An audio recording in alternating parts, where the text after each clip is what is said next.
The air in The Anchor and Chain was a thick marinade of stale beer, fried fish, and the damp, salty grit that blew in from the naval yards of Norfolk. It was a place that clung to the edge of the base like a barnacle, functionally part of the ecosystem but officially denied. The light was a jaundiced hum from ancient fluorescent tubes, casting long, wavering shadows that made the peeling varnish on the wooden booths look like old, scarred skin. The floor was perpetually sticky, a testament to generations of spilled drinks and untold stories. It was a purgatory for sailors waiting for deployment, a confessional for those just returned, and a hunting ground for those who preyed on both. On this particular Tuesday night, the usual chorus of boisterous laughter and the sharp crack of billiard balls was dominated by one voice, a resonant baritone that cut through the din with the unearned confidence of a man who believed the world was his personal stage. Lieutenant Commander Marcus Thorne was the conductor of this shabby orchestra. His uniform, a crisp service dress white, was a beacon of stark authority in the dim-lit squalor. The twin silver bars on his collar seemed to catch what little light there was and amplify it, broadcasting his rank to every corner of the room. His face looked like it had been carved from naval tradition itself. A strong jaw, a nose that had been broken at least once, and eyes that were constantly scanning, assessing, and judging. He stood with his back to the bar, one elbow resting on the worn counter, a half-empty glass of whiskey in his hand. He was holding court for a small constellation of junior officers and a few enlisted men, all of them orbiting him, drawn in by the gravity of his rank and the sheer force of his personality. His laughter was a percussive boom, a signal that he had just delivered another pronouncement he considered to be the final word on any given subject. The problem with the new procurement cycle, he declared, his voice dripping with the condescending certainty of a mid-level manager who has mistaken bureaucracy for wisdom, is that it's designed by accountants, not warriors. They sit in their air-conditioned offices in the Pentagon, staring at spreadsheets, and they think they know what we need out here, on the sharp end. He took a dramatic sip of his whiskey, letting the silence hang for a moment, allowing his audience to absorb the profundity of his observation. The junior officers nodded sagely, their faces a mixture of genuine agreement and the sycophantic eagerness of those who know which bread is buttered on which side. Thorne thrived on this. His authority was a furnace, and their deference was the fuel that kept it roaring. He was a man who measured his own worth not by his accomplishments, but by the perceived inferiority of those around him. In a small, grimy bar like this, surrounded by subordinates, he was a king, and then his gaze, sweeping across his kingdom, snagged on an anomaly, a disruption in the natural order of things. In the darkest corner of the room, far from the gravitational pull of his ego, a woman sat alone. She was an island of stillness in the bar's choppy sea of noise and movement. She occupied a small two-person booth, her back to the wall. Before her sat a single glass of water, untouched, its condensation tracing a slow, clean path down its side. She was not reading. She was not looking at her phone. She was simply sitting. Her posture was erect but relaxed, a study in poised patience. She wore simple, dark civilian clothes, a plain charcoal sweater and dark slacks that seemed to absorb the light rather than reflect it. Her hair was a nondescript brown, pulled back in a severe, functional bun.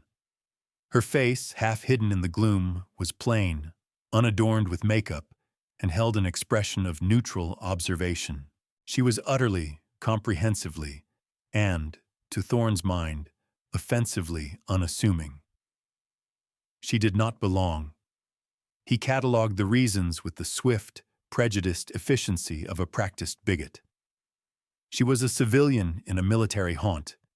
She was a woman alone, which in his reptilian worldview meant she was either looking for trouble or was trouble herself. But most of all, she was quiet. Her silence was a vacuum in the noisy room, and it drew his attention with an irritating pull. It was a challenge. Her calm, her stillness. It felt like a judgment on his boisterous performance. It was as if a sparrow had landed in the middle of a dogfight, utterly oblivious to the violent ballet around it. To Thorne, this was not a sign of composure. It was a sign of ignorance. She was a nobody, and her presence in his space was an affront. He watched her for a full minute, his irritation curdling into a sneer. The junior officers, sensing the shift in their commander's attention, followed his gaze. They saw the woman, registered her anonymity, and then looked back at Thorne, their expressions mirroring his disdain. They were a chorus, and he was their lead singer. "Well, well," Thorne said, his voice loud enough to carry across the room. "What do we have here?" He pushed himself off the bar and began to walk toward her booth. His stride was a deliberate swagger, the walk of a man accustomed to people getting out of his way. The ambient noise of the bar seemed to dip as he moved, a collective intake of breath from those who knew his temper.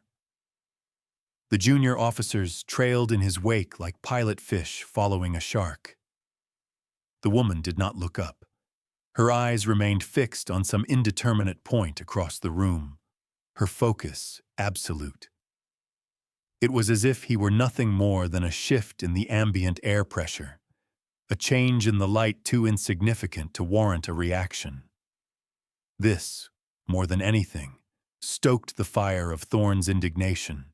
He was a lieutenant commander in the United States Navy. He was accustomed to being seen. He was accustomed to being acknowledged. He stopped directly in front of her table, his large frame blocking what little light reached her corner. He loomed over her, a mountain of white uniform and self-importance. He placed his hands on his hips, a classic posture of manufactured authority.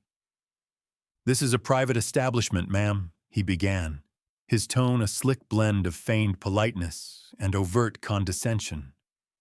"But it's generally understood to be a place for service members. You seem a little lost." The woman's eyes finally shifted. They moved from their fixed point and rose slowly, deliberately, to meet his.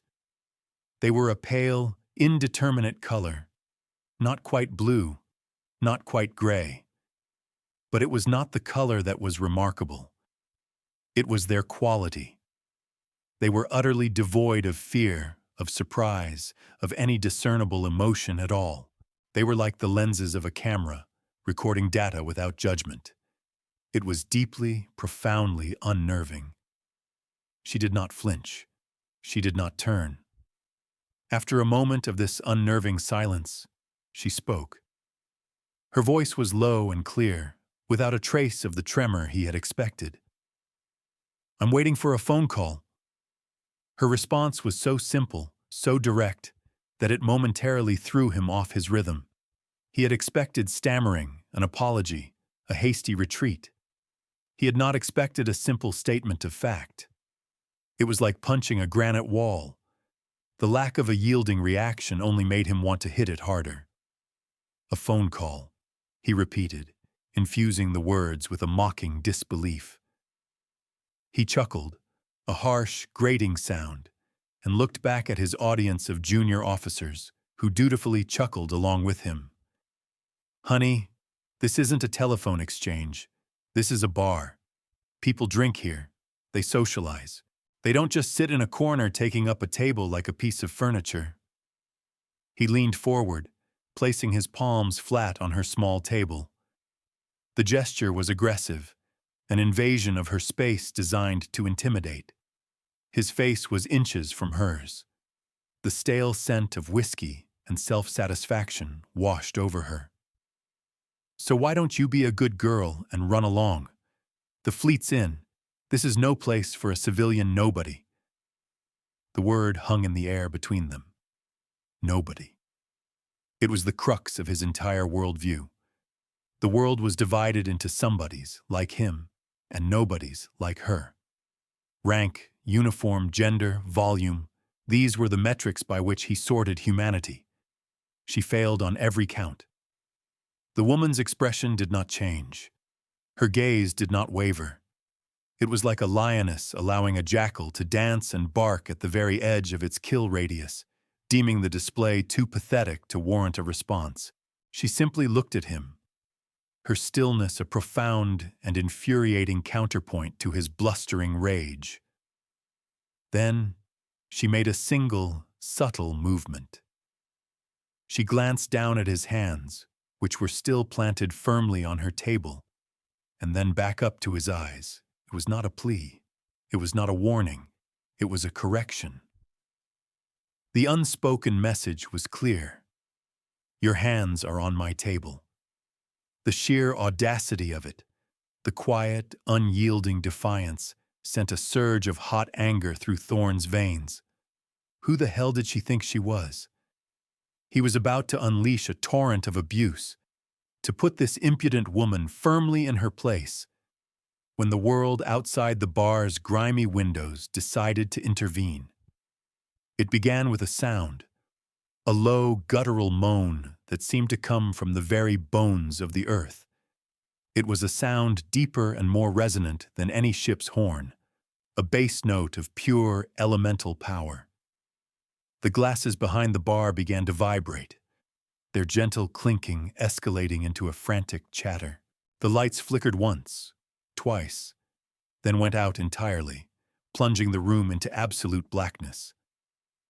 A collective gasp, then a wave of nervous murmurs.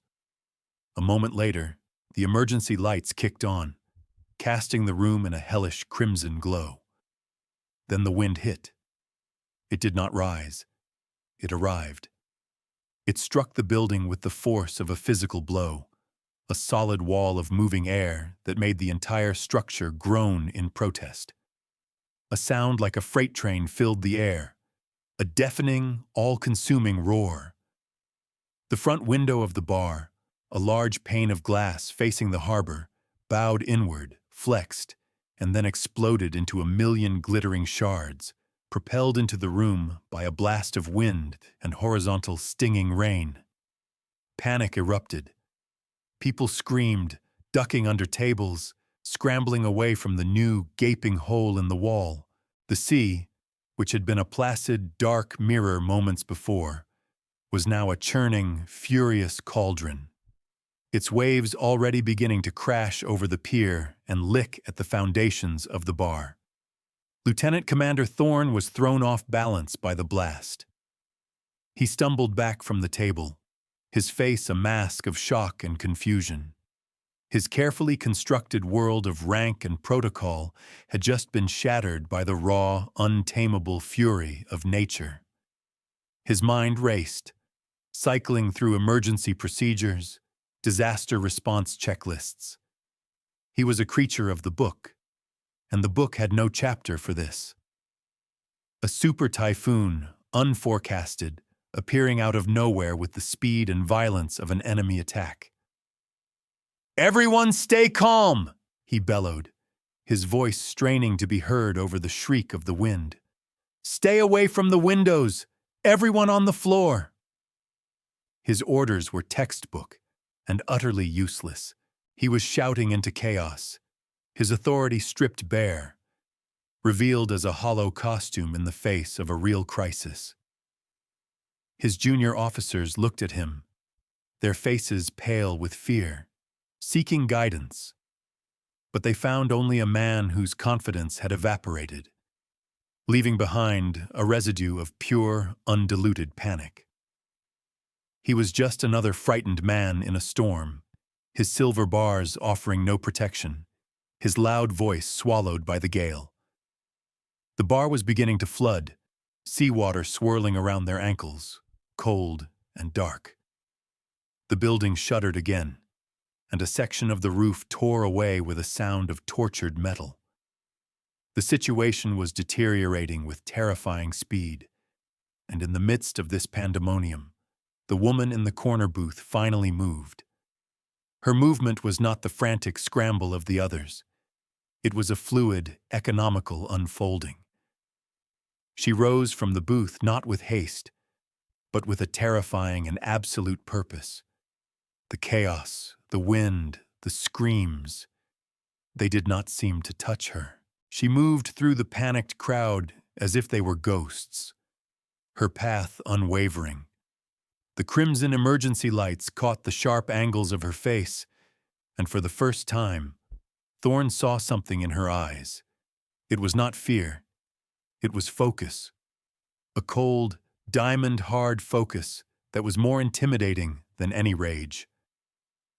She ignored the flooding, the debris, the screaming people. Her destination was a dark, forgotten corner behind the bar, where an ancient, dust-covered panel was set into the wall. It was a relic, a Cold War-era naval communications relay, long since decommissioned and forgotten by everyone. Everyone, it seemed, but her. Her fingers, deft and sure, flew across the panel's surface. She pried open a corroded access plate with a flick of a butter knife she'd plucked from a nearby table. Inside was a tangle of wires and defunct vacuum tubes. Her hands moved within the guts of the machine with the practiced artistry of a master surgeon. She bypassed scorched circuits, rerouted power from the bar's emergency lighting, and hot-wired connections with a speed and precision that was simply not human. After 30 seconds of this silent, furious work, a single green light flickered to life on the panel. A low hum emanated from the ancient machine, and then a crackle of static filled the air, a tiny, defiant sound against the storm's roar.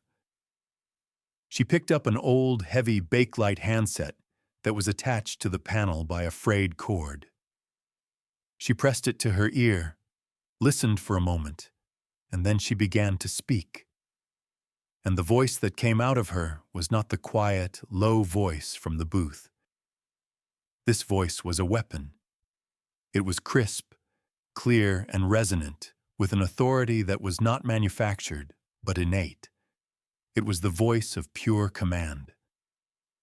"This is Seadragon Actual," she said, her voice cutting through the static and the storm. "I am declaring a condition Zulu fleet-wide. I say again, condition Zulu. Acknowledge."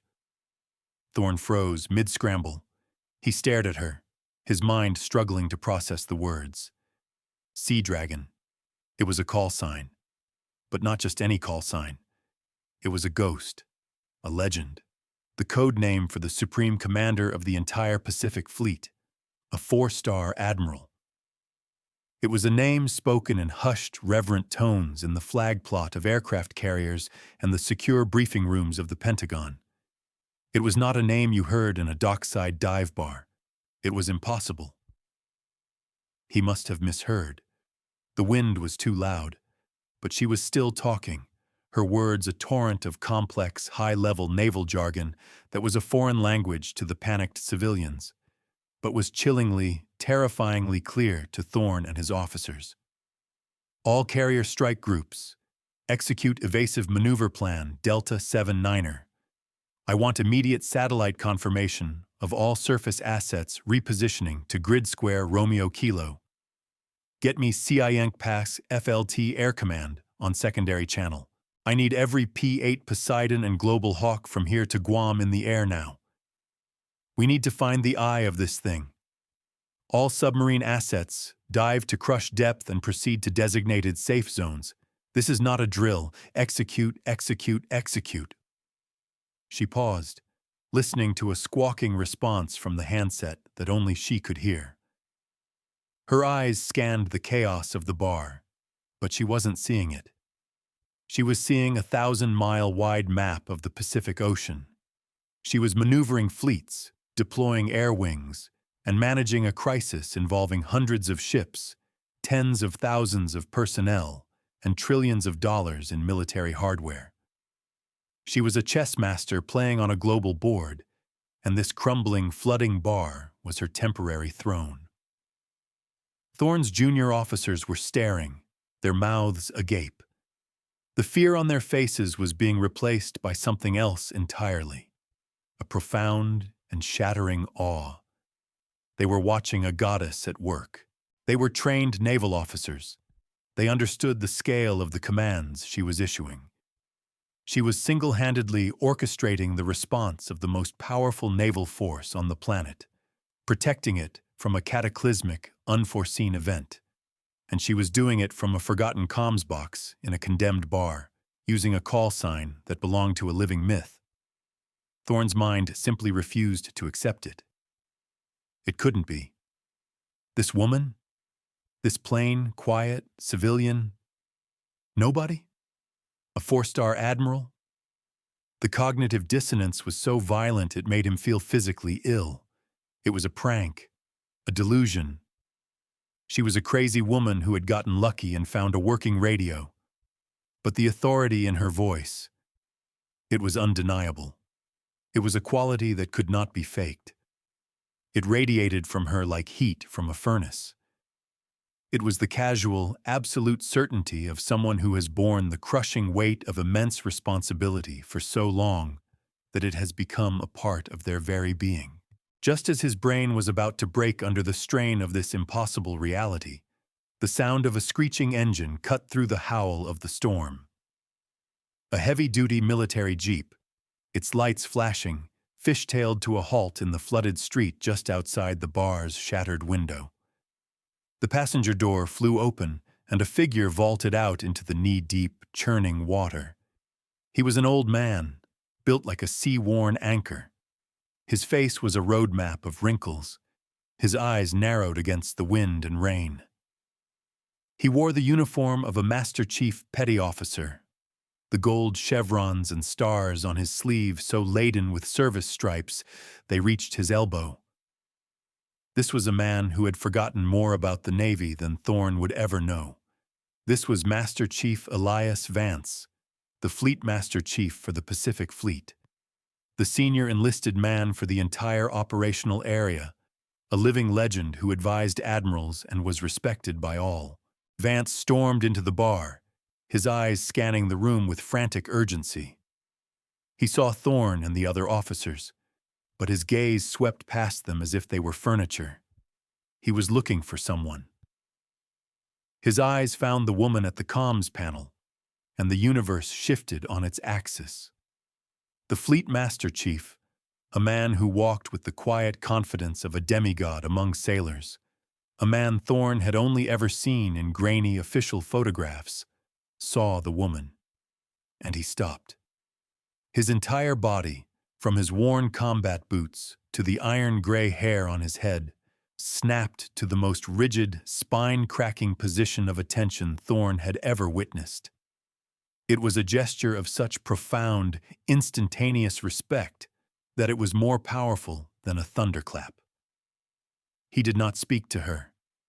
He bellowed, his voice a gravelly roar that momentarily overpowered the storm itself, a sound honed by decades of commanding men in the teeth of gales and the heat of battle. "Attention on deck!" The command was a physical force. It hit Thorne and his junior officers like a stun grenade. Their training, ingrained in them since the first day of officer candidate school, took over. Their bodies reacted before their minds could protest. They snapped to attention, their backs ramrod straight, their eyes locked forward, their arms rigid at their sides. The terrified civilians in the bar, seeing the uniformed men suddenly freeze as if electrocuted, fell silent, their fear momentarily replaced by bewildered confusion. In the sudden ringing silence, broken only by the shriek of the wind, Master Chief Vance took one step forward. He did not break his salute. He addressed the woman, his voice now laced with a mixture of profound relief and unwavering, formal deference. "Admiral Miller, ma'am," he barked, "we lost contact with your security detail. The Pentagon is screaming. The The SecNav is on a secure line. They're patching him through now. Seadragon, you are cleared for Command Channel Alpha. Admiral Miller, the name, the rank. The words descended on the room like a physical weight, crushing the last vestiges of Thorne's denial into dust. It was true. It was all true. This woman, this quiet, unassuming, plain-faced woman he had called a nobody, was Admiral Jane Miller. Commander, United States Pacific Fleet. The Seadragon. One of only a handful of four-star admirals in the entire Navy, and arguably the most powerful woman in the United States military. She wasn't waiting for a phone call. She was waiting for the phone call. The call that would put the full weight of the Pacific Fleet in her hands to face this storm. The narrator's voice could have stepped in then, to list the litany of her accomplishments, to paint the full picture of the legend Thorne had so casually insulted. It would have spoken of her graduation at the top of her class from Annapolis, a brilliant strategist in a generation of brilliant minds. It would have detailed her command of a destroyer during the Gulf War, her innovative tactical doctrines that were now standard procedure. It would have mentioned the Navy Cross she earned for heroism during a classified submarine incident in the South China Sea, an action so secret that the citation was just a single, redacted paragraph. It would have described her meteoric, unheard-of rise through the ranks, a career built not on politics or connections, but on a foundation of pure, unassailable competence. She was the woman they sent for when the world was ending. She was the one who made the hard calls, who bore the ultimate responsibility for peace and war across half the globe. She was not a somebody. She was, in the world that mattered, everybody. Admiral Miller simply nodded at Master Chief Vance, a curt, economical gesture. "Thank you, Master Chief. I have it." She turned her attention back to the handset, her focus absolute. The personal drama in the room had already ceased to exist for her. It was a data point that had been noted, filed, and dismissed. There was a fleet to save. For the next hour, Thorne stood frozen at attention, the cold seawater swirling around his shins, and he listened. He listened as Admiral Miller, with unnerving calm and breathtaking expertise, untangled a logistical and strategic nightmare of biblical proportions. He heard her reroute a carrier strike group out of the Typhoon's direct path with only minutes to spare. Her calculations of wind speed and vessel capability done entirely in her head. He heard her coordinate with the Japanese Maritime Self-Defense Force and the Australian Navy. Her diplomacy as sharp and effective as her command. He listened as she authorized the launch of emergency satellites from Vandenberg Air Force Base to get a better look at the storm, a decision that would normally require a week of paperwork and a dozen committees, which she made in the space of a single sentence. He was a student in a masterclass of command, and the lesson was burning itself into his soul. His own world, which had seemed so large and important an hour ago, was revealed to be a tiny, insignificant speck.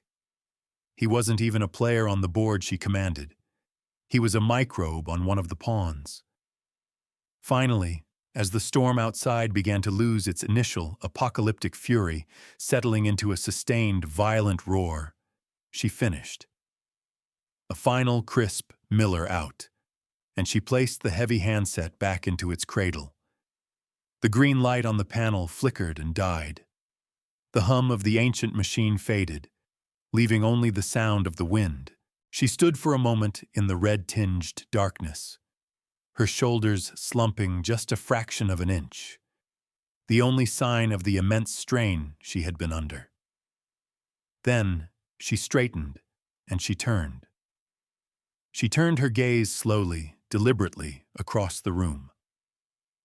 It passed over the huddled civilians, over the awestruck junior officers, over the ramrod-straight figure of Master Chief Vance, and then it landed on Lieutenant Commander Marcus Thorne.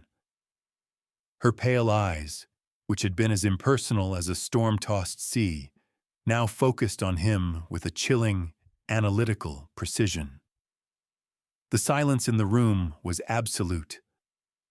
Thorne felt his blood run cold. This was a gaze that had assessed threats to national security, that had weighed the lives of thousands. Now, it was weighing him.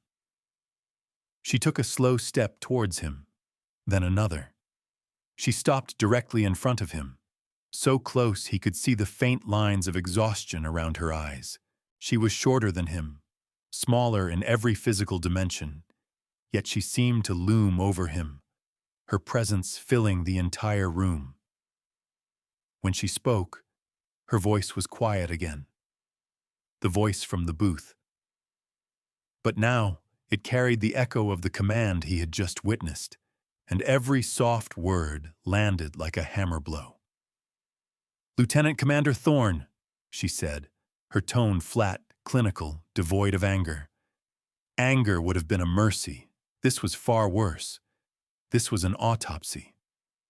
"Your name is Thorne, correct?" "Yes, ma'am," he choked out, the words feeling like sandpaper in his throat. He was still locked at attention, his muscles screaming in protest. "Thorne," she repeated, as if tasting the word. "Tonight, you failed. Not as an officer. That remains to be seen. You failed as a censor. Your primary function in any environment, before all else, is to accurately perceive the world around you, to gather data, to assess threats, and to understand the battle space. This bar tonight was a battle space. An unconventional one, I grant you, but a battle space nonetheless." She took another small step. "Your sensors are biased, Commander. You saw a woman, a civilian, and your processor immediately jumped to a conclusion. Nobody. You filtered all subsequent data through that initial, flawed assessment. You failed to detect the signals, the stillness, the patience, the lack of reaction. To a properly calibrated sensor, these are not signs of weakness. They are indicators of discipline, of control. They are warnings. You saw a sparrow in a dogfight when you should have seen the hawk, sitting perfectly still on the branch, watching the sparrows fight and waiting for the right moment to strike." Her eyes bored into him. "Your prejudice, Commander, is a tactical flaw, a critical vulnerability. Tonight, it made you look like a fool in front of your men. In a combat situation, it would get them killed. Your inability to see past a person's gender, their clothing, or their rank on a name tag makes you a liability to my Navy." He wanted to die. He wanted the floor to open up and swallow him whole. Humiliation was too small a word for what he was feeling. It was a complete, systematic dismantling of his entire identity. Every ounce of pride, every bit of swagger was being stripped from him, layer by painful layer. I apologize, Admiral," he stammered. "There is no excuse." "No, Commander, there isn't," she agreed, her voice still unnervingly calm. "An apology is a social convention. I am not interested in social conventions. I am interested in corrective action. A court-martial would be simple. It would ruin your career, and you would learn nothing. It would be a waste of a naval officer, and I do not tolerate waste." She paused, letting the unspoken threat of the court-martial hang in the air for a long, terrible moment. Then she delivered her verdict. Therefore, a different course of action is required. Your education has been neglected. It is my duty to see that it is corrected. As of 600 tomorrow morning, you are reassigned. You will report to my flag office aboard the USS Ronald Reagan. You are my new personal aide. A wave of nausea washed over Thorne. Her personal aide. He would have to carry her briefcase, He would have to manage her schedule. He would have to stand by her side day in and day out, a living, breathing testament to his own monumental stupidity. He would have to serve the nobody he had tried to humiliate. It was not a punishment. It was a vivisection. He would be forced to witness her brilliance, her competence, her authority, every single day. He would have to learn respect through forced, inescapable proximity. It was a sentence of profound and utter humbling. "Master Chief Vance," she said, turning away from Thorne as if he had already ceased to matter. "Get me the SECNAV and find me a cup of black coffee. It's going to be a long night." "Aye, Admiral," Vance replied, his voice filled with a deep, rumbling satisfaction. He shot Thorne a look that was equal parts pity and contempt, then moved to carry out his orders. The story of that night, of the typhoon and the Admiral, passed into the annals of naval lore. It became a fable, a teaching tool whispered in the corridors of Annapolis and shouted by Marine drill instructors at Paris Island. The details grew with each telling: the size of the wave that hit the bar, the number of fleets she commanded simultaneously. But the core of it, the essential truth, remained unchanged. It became a modern parable about the nature of true strength. Years passed. The world turned. Lieutenant Commander Thorne ceased to exist. In his place, over a long and arduous journey, a new man was forged in the crucible of his humiliation. He served as Admiral Miller's aide for 2 years, 2 years of silent observation, of carrying her briefing books filled with intelligence that would make a lesser man's hair turn white. 2 years of watching her outthink, outmaneuver, and outlead every politician, general, and enemy she faced. He never spoke of that night in the bar, and neither did she. It was a silent, unacknowledged contract between them. He served. He learned. He was broken down and rebuilt, not by punishment, but by the relentless daily example of her excellence. Eventually, she quietly approved his transfer to a command of his own. He excelled. His arrogance was gone, replaced by a quiet, watchful competence. His prejudice was gone, replaced by a deep-seated humility. He saw people not for what they appeared to be, but for what they could do. He became one of the finest captains in the fleet, known for his calm demeanor under pressure and his fierce loyalty to his crew, regardless of their rank, race, or gender. A decade after that stormy night in Norfolk, Captain Marcus Thorne stood before a lecture hall full of fresh-faced ensigns, the Navy's next generation of leaders. He was the keynote speaker at their leadership ethics seminar. He was older now, his face lined with the quiet wisdom of a man who had been to hell and back. He stood before them, not in his crisp dress whites, but in a simple working uniform. He cleared his throat and looked out at the sea of young, eager faces, so much like his own had once been. "Good morning," he began, his voice quiet, yet it carried to the back of the massive hall. "They've asked me to come here and talk to you about authority, about leadership. I could quote you Sun Tzu. I could show you PowerPoint slides on doctrinal theory. But I'm not going to do that. Instead, I'm going to tell you a story about the most profound and humiliating mistake of my entire life." And he told them. He told them everything. About the sticky floor of the bar, about his own puffed-up pride, about the quiet woman with the glass of water. He told them the words he had used: sweetheart, nobody. He did not spare himself. He painted his own portrait as a fool, a bigot, and a failure. And then he told them of the storm, of the Master Chief, and of the moment he realized he was standing in the presence of a legend. He told them about Admiral Jane Miller, the Seadragon. "Your authority," he said, his voice thick with an emotion it had taken him years to understand. does not come from the rank on your collar. It does not come from the volume of your voice or the crispness of your uniform. True authority, the only kind that matters, comes from competence. It is quiet. It is efficient. It is demonstrated, not declared. Your job is not to be the loudest person in the room. Your job is to be the most competent. Let your actions be your only argument. Because you never, ever know who you're talking to.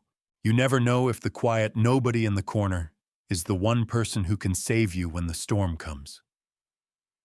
He finished, and a deep, profound silence filled the hall. It was the silence of a lesson truly learned, a lesson that would stay with those young officers for the rest of their careers. The ultimate moral of the story is not simply about the military. It is a universal truth. In our world, so obsessed with volume and image, with status and style, we have forgotten the virtue of quiet competence. We have forgotten that substance is always superior to performance. True strength does not need to boast. True wisdom does not need to shout. The most dangerous person in the room is often the one who is listening the most and speaking the least. Do not be so quick to judge the book by its cover, to assess the person by their appearance, or to dismiss the quiet ones. For in the silent spaces, in the unassuming corners, greatness often waits, patient, watching, ready.